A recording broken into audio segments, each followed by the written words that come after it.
Take two. Brian, how you doing? Doing great, Randy. Excellent. Thanks for joining.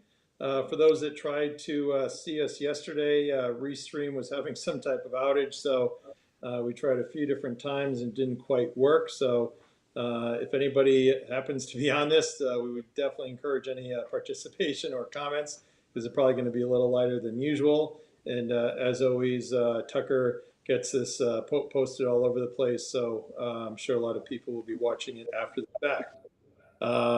Anyway, and Tucker says we are good to go in the chat. So all right, that's good. So we're really excited to have Brian Kelly, CEO of CloudGenera, who's been in the middle of the cloud in a lot of different ways. So definitely look forward to hearing it. This is episode number 79 of Tech Sales Insights. Brian's coming to us from Charlotte today, and I am in the metropolis of Hoover, Alabama for the SEC baseball tournament. I'm pleased to report that Alabama has so far taken two. One was a single elimination with beating Georgia. Now we're in double elimination, beat Arkansas. Now we're in the winner's bracket, so pretty good spot to be in. So also in the Embassy Suites here in Birmingham, Hoover, I found out the hard way. There's actually two Embassy Suites in Birmingham. Went to the wrong one midnight the other night. So anyway, we're also sponsored by Alexander Group. Alexander Group is a go-to-market and sales compensation sponsor of Sales Community. They do a fantastic job with revenue growth consulting services to the world's leading sales organizations. When clients need to grow revenue, they look to Alexander Group for data-driven insights, actionable recommendations, and results. Chris Riley, who's a CRO Automation Anywhere. We had Alexander Group as a sponsor back when we had him on just a couple months ago, and he couldn't say enough great things in terms of their kind of advising consulting and how they've helped, and similarly with a lot of other advisory board members of Sales Community. For those that are members of Sales Community, thank you very much. For those that are not, we actually have a little, what you call it, but kind of a May special going. Tucker maybe will post the link. It's salescommunity.com/mayfree. So you can get a free year membership, and feel free to share that around with friends. We have for a title today with Brian, The Art of Founder Selling. So definitely will be some fantastic perspectives in there. Brian, I just was reflecting back. I think we first met with the introduction from Dennis Kokulin when Dennis was at VMware. You were getting CloudGenera going. And I heard an amazing success story at Duke Energy of how you were helping them. And I think that's what probably initially brought us together. And liked the company so much, I invested in it. And then you invited me to join the board. So it certainly has been great professionally, and certainly building a friendship with you. I admire your leadership, your technical skills, your go-to-market skills. Although you are a Michigan alum, and obviously that comes with being a huge Blue fan, but I guess that is what it is. But most importantly, I know you're a great father and a great husband. So definitely look forward to the next 40 minutes or so that we have here. So just jumping right in, why don't you tell us a bit about your professional background? Thanks, Randy. I appreciate you as always, my friend. And roll Tide, even though I'm a Michigan alum, roll Tide today. Best of luck in the tournament as you go on through the winner's bracket. Well, a little bit about my career. I entered technology sales in Y2K. It was a great time for technology sales if you were selling tools that help people test their hardware and their software to make sure it would work on January 1st. From there, I spent a lot of time at BEA, several years in selling at BEA, application servers, getting people to adopt new technology, move from old ways of leveraging tech to getting on the internet. And then the culmination of my career prior to founding CloudGenera as a salesperson was at VMware. Was at VMware in 2008, where met my first of my many friends in the Boston College Mafia, as I like to call y'all up there. Go BC, right? I'm repping all your schools today, Randy. But at VMware, an amazing time. Showed up during 2008, and it was like one of the easiest sales pitches ever. Are we going to fire your friends? Or are we going to get rid of some of these servers today? Because I like people, you like people. So maybe we want to figure out how to run 10 computers on one computer.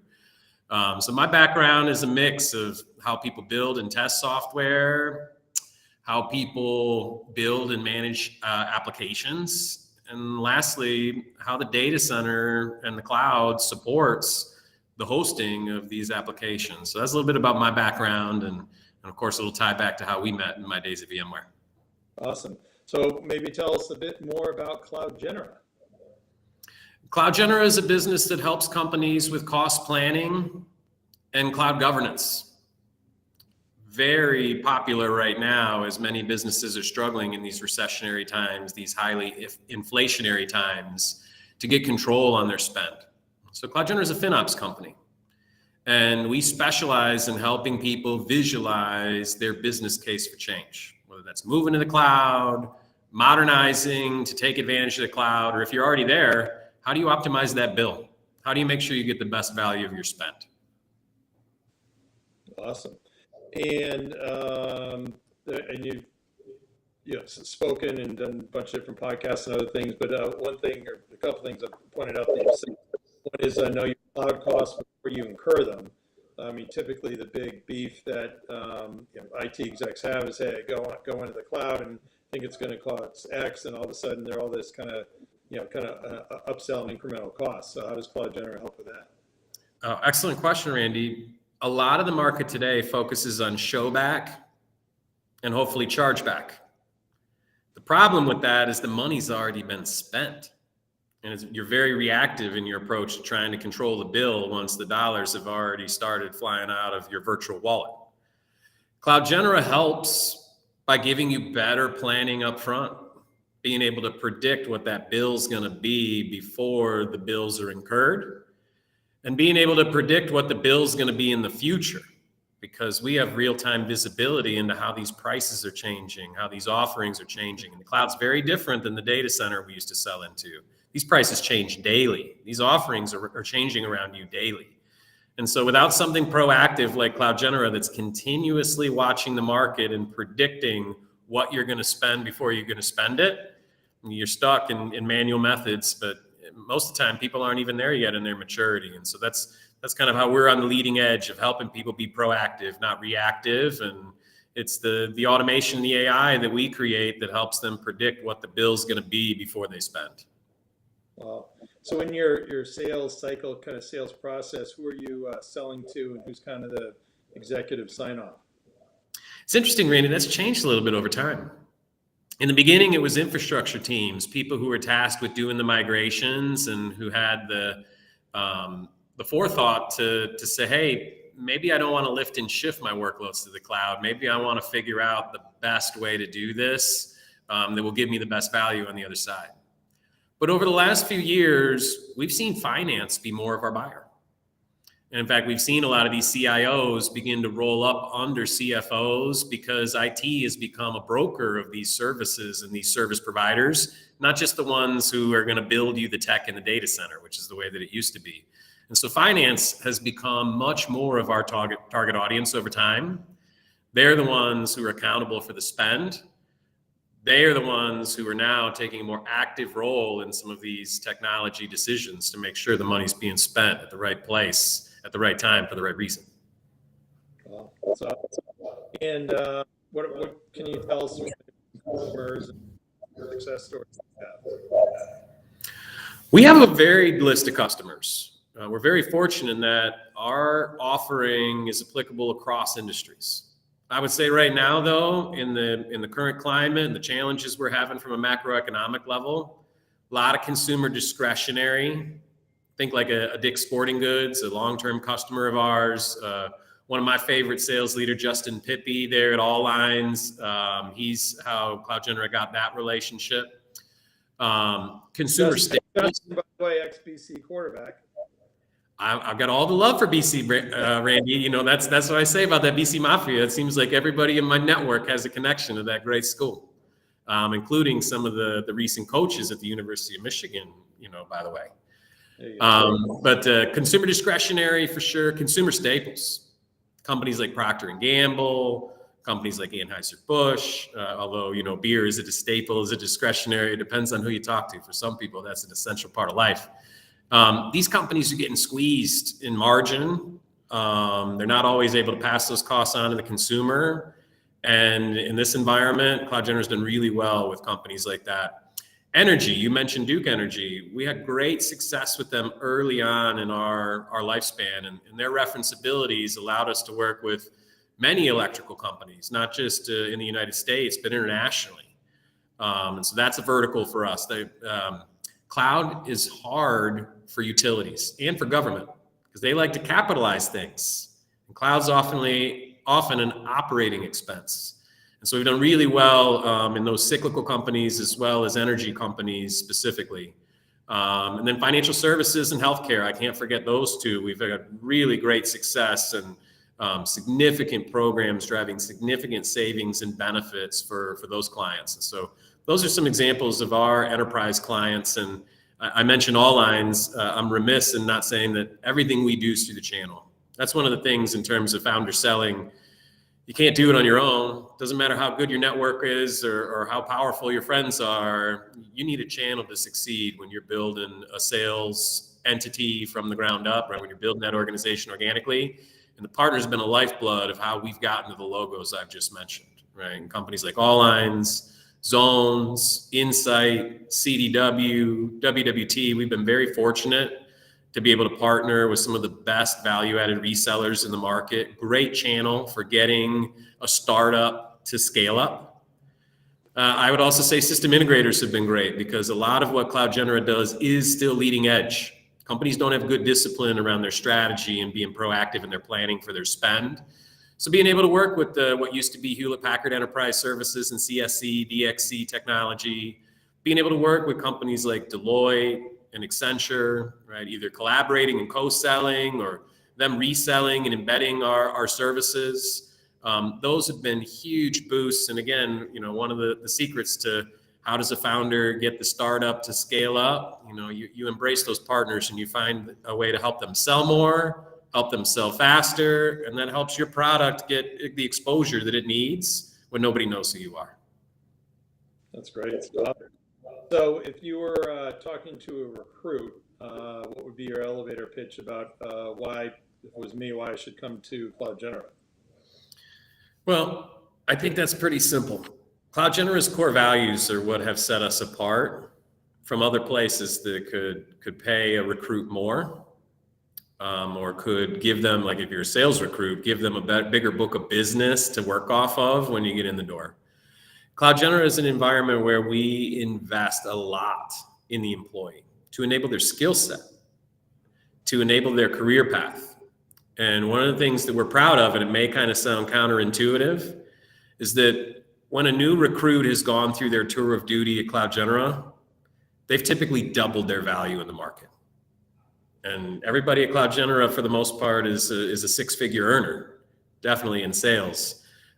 Being able over a 3 or 4 year span to build the skills, to build the relationships, and to deliver enough value in the market that you're worth double is one of the ways that we've been able to recruit. And we've also been fortunate in that those core values make it so people don't want to leave, right? Several of our employees have been here almost as long as I have, which is approaching a decade, because they appreciate that their work has purpose, right? Our mission is help people, period. So they don't deal with some of the bureaucracy, even though we do hold people accountable to deliver. They don't deal with some of the challenges that exist, even in other startups, because we know our mission, we know our purpose. Like, we have to alter our go-to-market as the world changes around us to continue to grow and succeed and be profitable. But we don't have to compromise our values or the balance of work life and the importance of family to do that. So that's how we recruit, and we're very selective, right? We actually very rarely would try to go broadcast for a job. It's always through the network, right? As an example, I call you first when I'm thinking about hiring somebody in sales and saying, hey, this pedigree, this person, right, who's come to us, are they the one, right? Or is there somebody else in our network that we think's a better fit? Absolutely, that's great.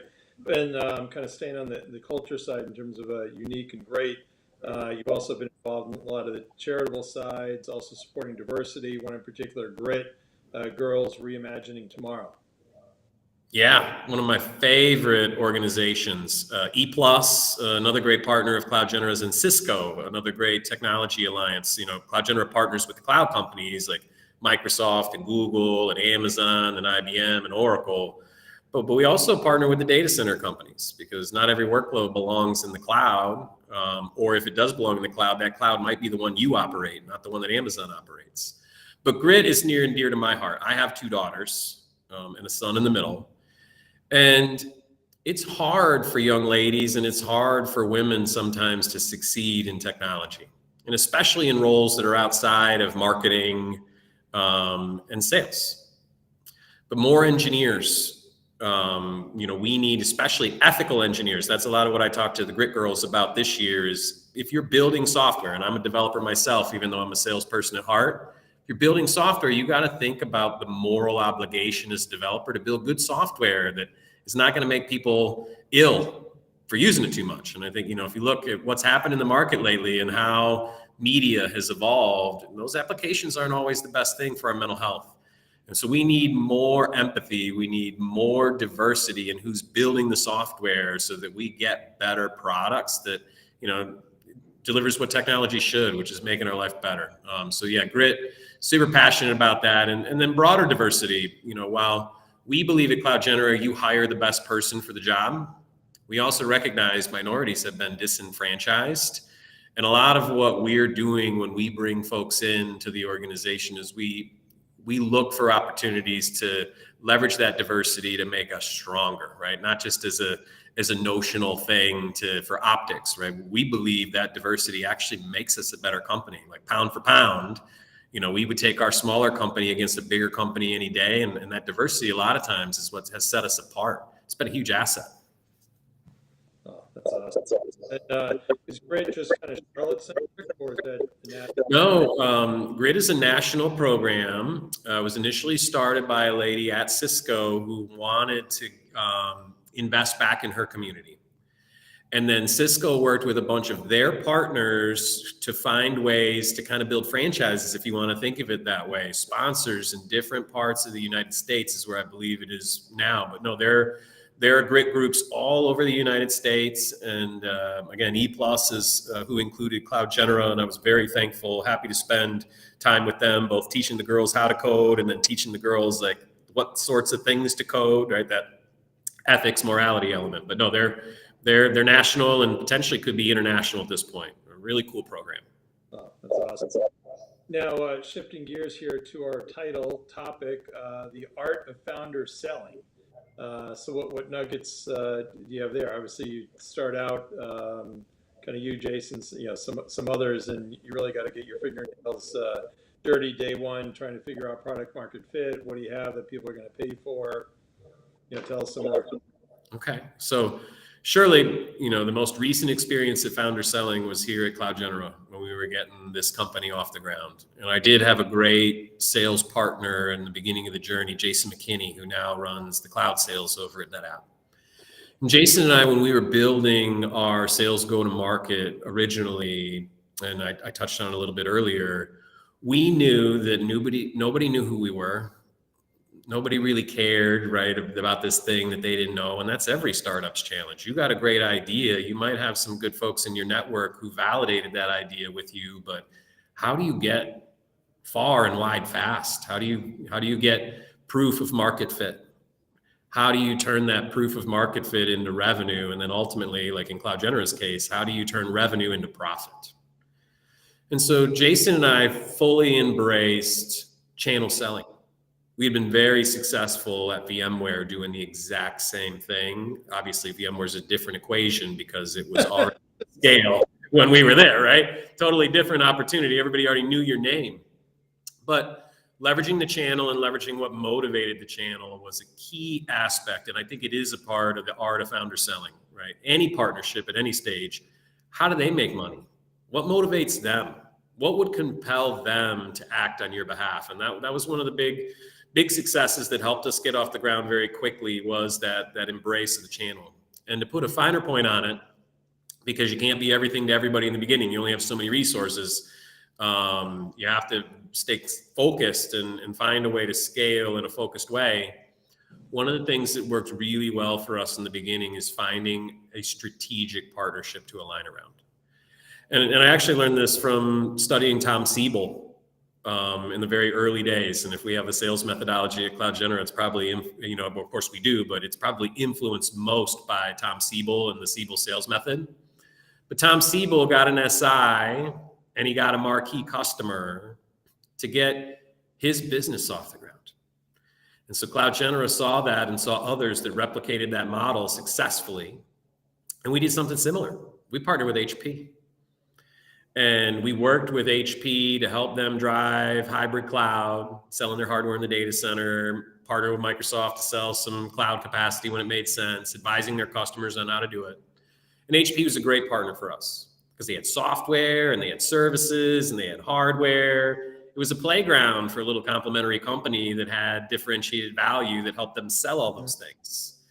And so that was huge for us. That's how we got All Lines as a partner, was through embracing HP and leveraging that to expand and build our network. And that's how CloudGenera got recognized, right? That's how we went from a handful of customers after 6 months of a minimum viable product to dozens of partners, dozens of engagements. And, when you fast forward, that's paid dividends for us. Working with Dave Tui's organization, who's now Senior Vice President at Insano. Working with Steve Hershkowitz, who's now Chief Revenue Officer at Vertana.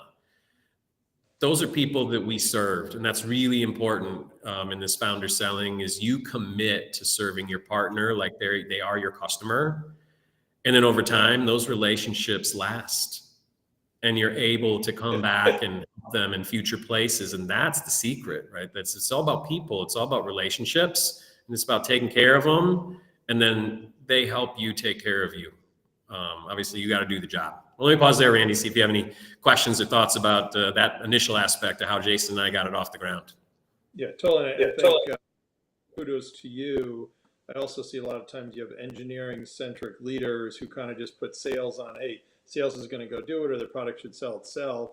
And to the credit of you and Jason, you were in there talking to the customers. If you take Duke Energy as one of the early ones, talking to them, what do they like? What don't they like? Why should they do it?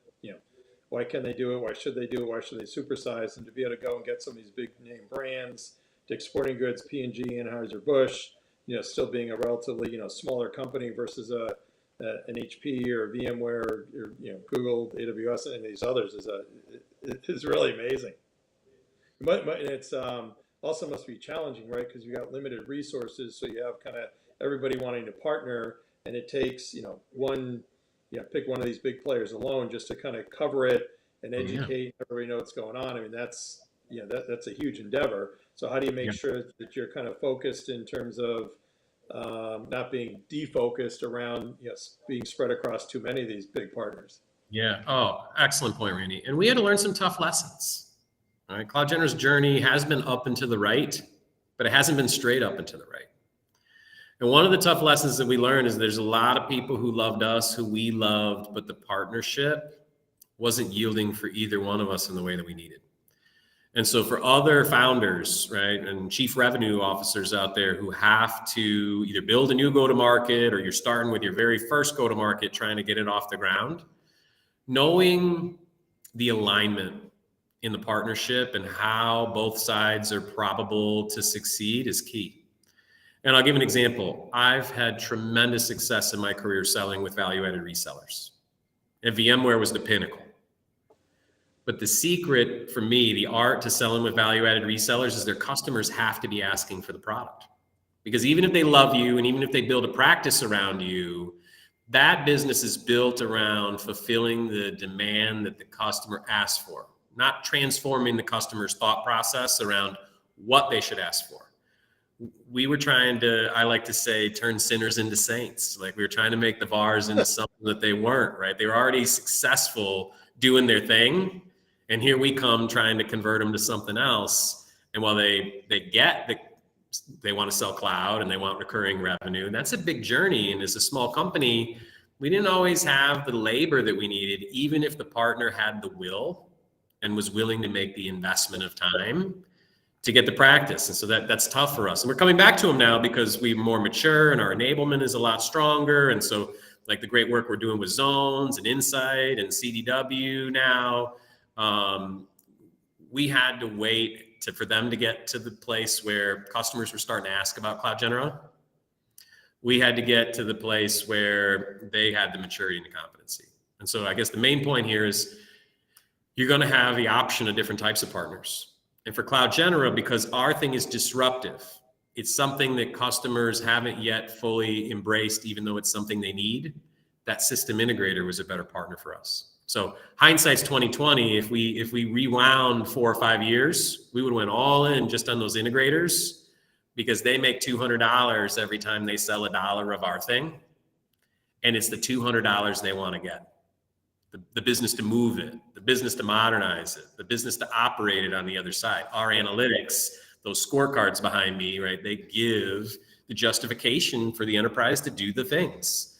And so picking that partner and making sure the motivations are aligned, making sure the clear win-win is established, and never ignoring folks, but de-emphasizing those partnerships that aren't going to yield today, but that never hinder the relationship, right? Always offer to help, but don't put yourself in a position where neither one of you will be able to succeed, I guess is the big lesson learned. There you go. And Jesse has a question, and just for other people watching on, we got Brian Kelly from CloudGenera here, CEO. So we changed the date and the time and all that. So the audience is probably down a little bit. So certainly anybody on, feel free to comment or ask any questions. Jesse, after he says "Go Bama," roll Tide. Jesse asks, "Hey, great interview here. Brian is awesome." Question, Brian, what do you think of SDR tactics today? Do you agree with SMS or mobile calls? So I guess this would be in the perspective of kind of cold calling. There's kind of a debate or movement saying, okay, if it's a pure cold call, no other intro, calling on somebody's cell phone or texting. What do you think? Yeah. So first, SDRs are a critical part of the sales organization. We have an SDR, BDR function inside CloudGenera. We're a believer in it. Here's our point of view. People are digitally worn out after the pandemic. They just are. Too many Zooms, too many conference calls, too many cold dials, too many cold emails. There was this point in time in 2020 where everybody was like super engaged in email and on phone because they were losing the connectivity that they had in the office. But now what we see, and we see it in our metrics, the rates on that have fallen off a cliff. People are tired of being solicited. And I come back to one of the great sales leaders that I worked for early in my career, Mike Clavel. I worked for Mike at BEA. I worked for him at VMware. And one of Mike's things was always fish where the fish are. And right now, the fish are not sitting there waiting to get an unsolicited text message. They're also not sitting there waiting for the mobile phone to ring. That doesn't mean you can't do dials. You have to do dials, right? Even if you're getting less than 1%, uptick, like you still have to do the discipline. But for us, what we've seen is we've really had to get back out there. What people want right now is what we used to call, like Randy and I both like to say this, like call me old school, but like they like pushing the flesh, right? They like face to face. And so how we're pivoting to make our SDRs productive in this climate where people are on phone call and text message and email overload is to get them opportunities to follow up, get them more warmth so that they're not doing those activities cold. And so for us, because we're a FinOps company, we're embracing that FinOps community. Back to the Mike Clavel fish where the fish are. Anywhere those FinOps people are, we're there. Google, right? This has become a part of our outbound strategy. Some digital ads, some digital content that helps you solve some problems, right? Not necessarily sell the product, but kind of showcase the product and help people envision how they use it. And then anybody who engages around that, we're focusing the SDRs there. And then the SMS and the mobile is fine because you've already engaged with us and now we're coming back around. But we fully against the cold right now. We think it'll turn people off and they won't be wanting to engage with your brand. We think you got to figure out how to get either it's the enterprise sales or it's the marketing folks who should be working hand in hand with the SDR organization. They got to be pushing flesh right now. They got to get face to face. They got to get some engagement and then the SDRs can come warm and use these different modes. And we think you should use them all. Text, that's the only one that is a little dicey, right? Text to me, I don't know that you want to be associated with the people who are trying to influence your vote every 2 years, because those are the people who send me unsolicited text today. And I send them pics back of the goats that I raise on my farm when I'm not doing tech stuff, just to flood the inbox back. Stop. Nothing better than stop. And it actually works most of the time. Stop, and here's a picture of a goat. Don't do it again, or I'm sending you another picture of a goat. Gotcha. So that would be, since you went to Michigan, I assume that would be Tom Brady?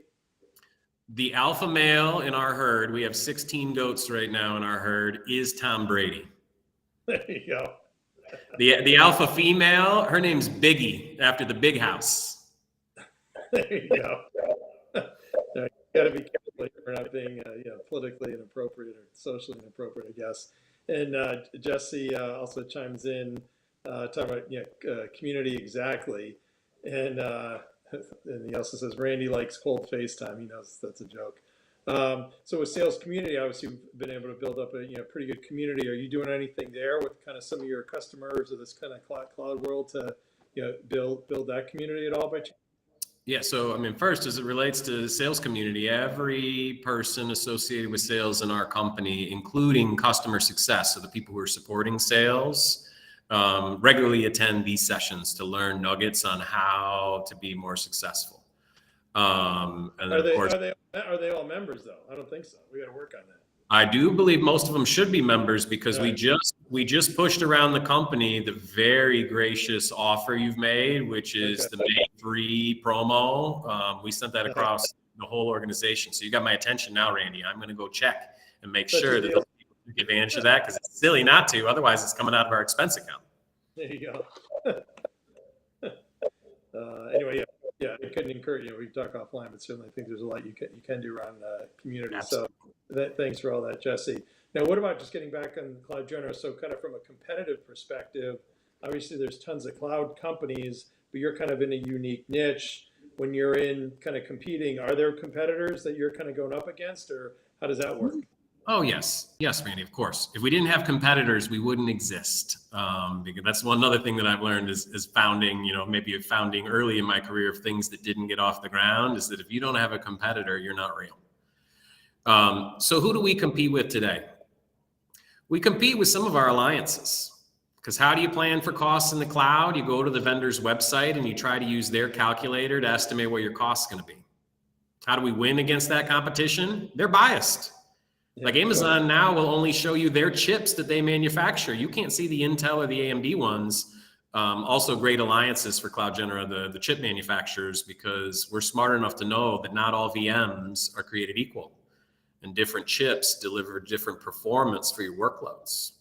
But the competition there, it's kind of co-opetition, because we help the customer get the best value for the spend, so they don't get upset and leave the cloud provider later on because the bill was more than they expected. But where there is a little bit of competitive energy is the fact that we help people compare these options, like the consumer reports at cloud, if you want to think of it that way. Mm-hmm. You can compare Amazon and Azure and plan for costs in either side by side, like the scorecard behind me. And that's how we differentiate. We don't have a bias. If you've already selected a provider, we give you the best solution in that provider, and it's likely a better recommendation than their calculator, which is biased to specific products they want to sell to drive their own commissions. And we help people govern across the suppliers, because sometimes Amazon's better, sometimes Microsoft's better, sometimes Google's better, sometimes you should buy an HPE Synergy appliance from my buddy Justin Pippi and have him rack it and stack it and put it in your data center. And so, that's how we differentiate. Those are some of our competitors. For people who are doing this planning and they're not using the vendor tools, CloudGenera competes against a spreadsheet and a manual process. We compete against the smartest person you got, but sadly, they can't keep up with the billion data points of price and configuration in the cloud that are changing daily. And so that competition is winning the hearts and minds of people so that they embrace AI and automation to help them do their job better. But that's who we compete against, right? We compete against people who have a bias towards an outcome, like the vendors and their tools for cost planning. And we compete against the people who are trying to do this analysis manually because they likely haven't figured out that CloudGenera exists yet. And there's a better way to do the same thing and to get from reactive to proactive, like we talked about before. Yeah, that's great. Yeah, I mean, certainly all the intelligence that you have in AI and everything else, I have no idea how any person or people could ever, ever compete or do anywhere near what you can do for sure. So Jesse's on a roll here. So talking about sales and marketing teams, there's always this kind of debate, sales and marketing have been separated. Should they be together? A lot of times marketing is doing MQLs, which aren't aligned to kind of what sales needs. Kind of what's your view on sales and marketing alignment? Yeah, I mean, some of this is variable depending on the company. So I'll speak from what works for CloudGenera. First, I'll acknowledge we underfunded marketing early on in the journey, and that was a mistake, right? So back to that art of founder selling. If you are not marketing, people will not know your brand. They won't know your name, and all of your sales activities, all of your sales plays are going to be hindered because your salespeople are scratching hard earth all the time. Mm-hmm. And even, once they roll through their network, like that hard earth is always there. And so synergy between these teams is essential. In terms of reporting structure, should marketing report to sales? Should sales report to marketing? Again, I think that's the piece that's specific to company. For CloudGenera, they need to be equals and they need to partner. And here's why this works for us. The reason they're equals, right? Our CMO and our CRO are peers is because the enterprise sales motion requires revenue and it requires execution and operations against revenue. And they can't lose any sight and focus on that. So for CloudGenera, that's partner heavy.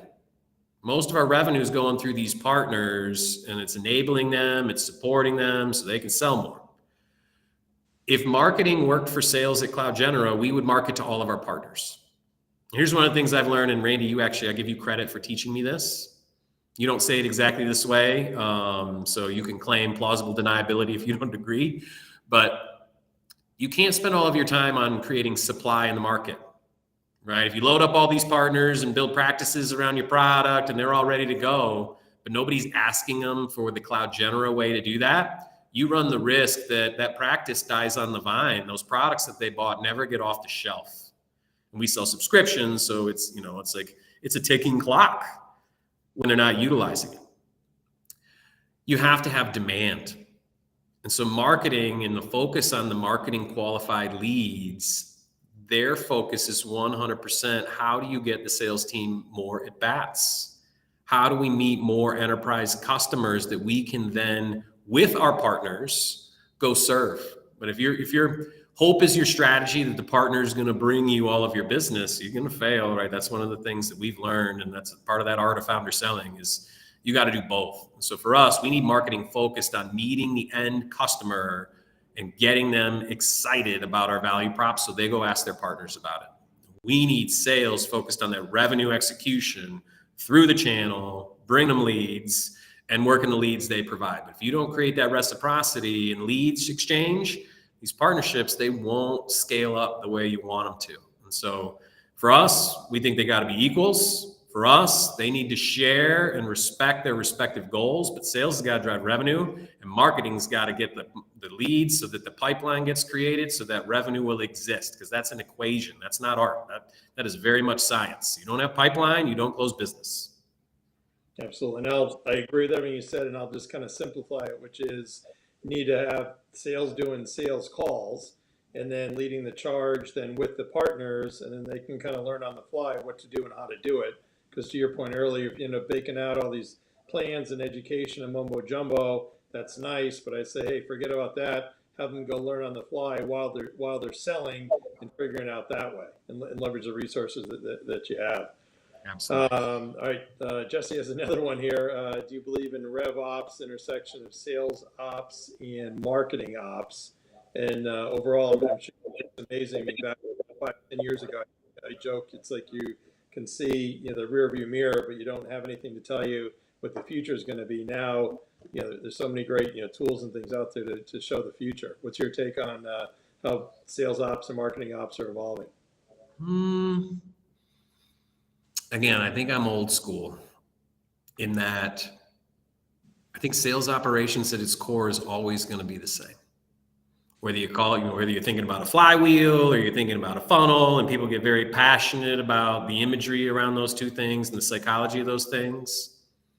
Back to that, the Tom Siebel model. Also Sandler, I love Sandler selling. Like sales ops, I think that if you run a good discipline and you run a simple process that people can understand, that there's not a lot that needs to be done there. Now, marketing ops, this is where I think we are seeing a fair amount of disruption because the way people are engaging is evolving. How to do sales calls, how to do follow-ups, how to run a sales campaign, how to drive that thing to yes or no. Like that's not art, that is science. Do it. And like you said, Randy, get out there and do it. Don't pontificate about how to do it too much, right? You spend too much time internally optimizing a process that's not being exercised. It's futile. But marketing ops, the operations of marketing just within the last 2 years have changed. We went from like a balance of face-to-face and a balance of email and phone and outreach to everything virtual. And now this pendulum's swinging back again. I think, some of the most important work to be done in marketing ops is the behavioral science of thinking about how people want to engage, where they want to meet. Because I, for one, as a CEO, I'm tired of the solicitation and even things that might be good for me. I kind of have an adverse reaction to it now just because I'm getting so many SMS messages and mobile voicemails and emails in my inbox, and they don't recognize I'm not going to make the decision. The guy who's in charge of RevOps is my CRO, and he's got to make the business case to me of how will we sell more, how will we sell faster to do that thing. So those are some of my thoughts on this area. And again, that's definitely not a slight on the innovation and the tools and the great work that's happening in this area. Just one guy's point of view, right? That you should keep sales ops simple so that even a kid out of college coming in understands what he's got to do with his bag or what she's got to do with her bag to get out there and do the thing. But marketing is where we should get creative and we should think really long and hard about how we engage because, a relationship, a reputation takes a lifetime to build and a moment to destroy, right? Being thoughtful about how you meet someone for the first time in particular, which is a lot of what marketing is important. Totally. What about the sales tools that you use? So we use a variety of sales tools. On the front end of our process, we use Cliently, we use LinkedIn Sales Navigator, and we use Seamless AI. That's how we're validating contacts. That's how we are performing outreach to people we don't know or people we need to follow up with because we had an interaction with them and now we want to get, nurture that relationship with automated interactions that of course need to feel personalized. From a core kind of sales operations perspective, we use Salesforce and we've been committed to it for many years. We've looked at Zoho, like some groups are really excited and interested in that thing. Salesforce has worked for us. It integrates with all the tools that we bring in from a marketing operations perspective. While we have a fair amount invested in it, it's really just for us, I think it's every salesperson we've hired knows it, has used it, whether they love it or they don't love it. Like we don't have to spend a lot of time to get them up and running, be productive. Most recent development, I'm super impressed with our Chief Revenue Officer, former ServiceNow alum, Chris Barr. He's collaborated with marketing so that we now have much better context around interactions and relationships with people, right? We're actually leveraging Salesforce for something other than forecasting and order management. We're leveraging it now for, true sort of integrated collaboration between marketing, the business development group that lives in marketing and the enterprise sales team. So that communication with accounts and customers is done in a way that is the type of follow-up, Randy, that you would appreciate, which is like immediate. Like don't wait a week, don't wait a day, like do it now. Leave the meeting, send the note as you're walking out the meeting, like be done with it. Yeah, absolutely. And then some of the bigger tools like a Gong or Outreach. Are you Gainsight? Are you involved with any of those yet? Yeah, we've used Outreach. We used it very successfully in the pandemic. We have nothing but good things to say about Outreach. Our new chief marketing officer prefers cliently. So we're going through a transition right now of leveraging outreach to leveraging cliently. But again, it wasn't anything that outreach, did. Again, we had great success with it earlier in the pandemic. I would share the feedback, right? The business case, because we're all about data-driven decisions and like getting the best value for your spend.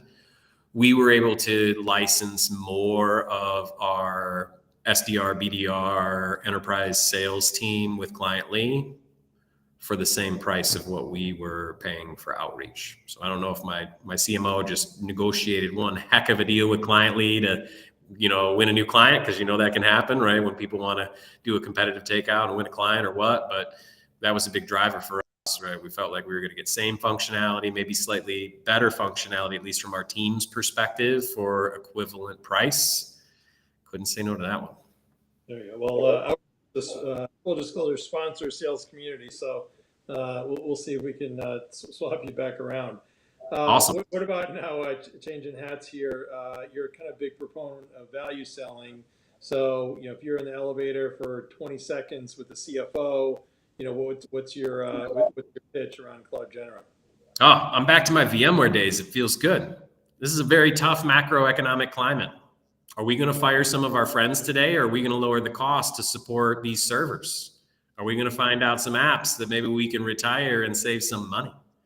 That's the pitch, right? Whether you think you're overspending or you don't think you're overspending, if you're not paying attention, chances are there's wasted spend. And right now in this climate, you can't afford that, right? Money's cheap. Yeah, and especially I would think cloud, it's kind of was the Wild West where people just would go kind of buy and get kind of whatever, wherever, however. Yeah. So you must find a lot of waste there, right? Oh yeah, absolutely. It's typically 20%, right? So CFO engages on that high level talk track. Typically 20% of your annual bill will find a way to eliminate that cost in the first 30 days using our product. Wow. And so if you've got a 7-figure spend in the cloud, that's not small money. That's why, we don't joke about, are we going to save some jobs, or are we going to lower the cost to run some servers? It's material. Yeah. It's actually. No joke, as they say. Maybe it's a new marketing campaign. What about some examples of sales leaders that you respect, and why? Oh, well, I already mentioned one, Mike Clayville. He taught me a ton. I didn't get it in the beginning. I thought some of his things were like a little too simple, like the fish where the fish are. But now, having run my own company for a decade, having worked for him for almost a decade before that, I know exactly what he means, like we talked about earlier in this live stream. Some other ones, Rich Girafo, Rich is now over at Amazon, worked for Rich again, both at BEA and at VMware. Taught me a ton in my sales career. Robert Ruelas, who runs the the end user business for VMware worldwide, also a great mentor of mine. Robert was the guy who helped me move from being SE, right, being consultant, to sales. He said, "You got what it takes because you're passionate about these products, and you can articulate the value. Like you want to do this, go do this." So, and all three of those guys were BEA in the beginning, right? That was really it for me. That time there at BEA, those three gentlemen, and the time they invested in me, and then it carried over into our tour duty at VMware. They taught me a ton. And I would be remiss, even though it is your show, not to say that I've learned so much from you, Randy. You taught me a ton in the early years of VMware. And I think some of the most important things you taught me personally are about relationships and nurturing those relationships and follow-ups, right? We talked about that one before just moments ago. Like the importance of follow-up is critical at any stage, not just when you're in the beginning and they can move on to something else really quick because they're not going to hear your name again probably after you leave the room. But on an ongoing basis, follow-up and communication is so critical. And I give that one to you, brother. You taught me a ton about continuing to be disciplined and to drive that into our teams to make sure they operate the same way. Yeah, thank you very much. I appreciate it. I mean, it's just crazy, right? You like even these recap notes. Again, there's so many I'm doing on that, which I know you referenced, but on LinkedIn post or two a week, which is, might be old school, but a lot of these companies I work with, you just see this stuff. I'm like, it's not rocket science. I mean, life is hard enough. It's like, okay, if you do a meeting, if you can do the recap before you go to sleep that night, who's doing what, everybody agrees, and whenever you have the next meeting, everybody's going to go back to the note. Okay, what do we talk about? What are the next steps? And you're basically rolling out the red carpet to have the prospect or customer go down the path, which ends up in them buying from you, you selling to them, and everybody's happy thereafter. And then you just rinse and repeat. But for whatever reason, that gets lost, and people would rather just do cold calling or something. Yeah, and great leaders do it, Randy. They don't just talk about it. I'd be remiss. I remember one more, Carl Eschenbach. Carl, yeah, great. Yep. Carl was a machine, right? Carl, he must have worked 22 hours a day because he would send text message follow-up, he would send email follow-up, and he's the COO. And you take him on a sales call and you got to race to get the follow-up before him. So he was another good one, right? But yeah, Randy, like those are the basics, and it's amazing how many people forget it, right? They would run on to trying to make 10 more dials when if you just promptly followed up on that one person who actually gave a what, right? You got something in your pipe that's moving forward. Yeah, that's great. Yeah, and Carl, he's still he's great person, and done fantastic at Sequoia, but he's still amazingly responsive for sure. And also, I would say he gave me a great testimonial for my book. Rich Girafo contributed, and I'm sure I'm probably just forgetting, but some of these other folks as well. So anyway, Carl, Tucker, maybe if you just want to put up the link for the book, which is at salescommunity.com/book. Definitely recommend it. And I've got it down somewhere here in my hotel room. I should have it. So if Dave Nour were on, Brian, he would say, is there any PG Randy story? You don't need to answer the question, but figure I'd throw it out there. Yeah, well, we have had some fun together, Randy. Randy, you are a very active investor, and that's appreciated, right? Not many investors roll up their sleeves and actively help the companies that they advise, that they invest in, that they support, and you do. And so one of my favorite stories is when we were very early on, budget was very tight, and you were at VMworld. You were legit, you were badged and had paid your way. And I was the Beastie Boys, right? Jumping the turnstile without paying the toll. And so we wanted to go meet a service provider, and you were going to introduce me to an executive, and I didn't have the pass that I needed to get from like the partner section into like the events area where the gentleman was. And you were my fullback, and I slid right behind you past security and then flanked out to go. And so not only were you my fullback, and we'll still keep it PG, but when we got there, you had gotten me a refreshment so that when we met back together at the booth where we wanted to see the guy, you had a refreshment for me. And I'll never forget that. That was so funny. Because we had another guy who was working for me at the time, and he was like, hey, you guys can't be in there. Brian, you don't have the right badge. And I'm like, be quiet, man. Like, we got to go do some business. We got to make something happen. So that was fun, man. I appreciate selling with you always. And I'll always remember that one. It's so classic, getting past security so I could go add something to the pipe. Yep. Old school, get through however you can. However. Again, I don't know if that's appropriate or not. But anyway, so time flies here. Brian, you've been fantastic. Really appreciate it. I'm sure we're going to get lots of views, but fantastic insights. So thank you so much. Next week, we actually have episode number 80 with Arthur Phillip, who's at Publicis Sapient. Really interesting company that's, I don't want to say a hodgepodge, but have really put together a kind of best in class around marketing services and business consulting services. And his title is Chief Growth Officer, and I guess that's within that world, but he's really the kind of CRO, and he'll have a lot of fantastic insights there. So anyway, feel free to pass the word. Brian, you've been great. As always, anybody can go check out salescommunity.com, and if you do /May-free, you get a free year membership. So anyway, everybody that's been on, thanks. Jesse, you got to start today for your questions, and Brian, have a great rest of the week. And Tucker, thanks for your help, as always, behind the scenes. Thank you, Randy.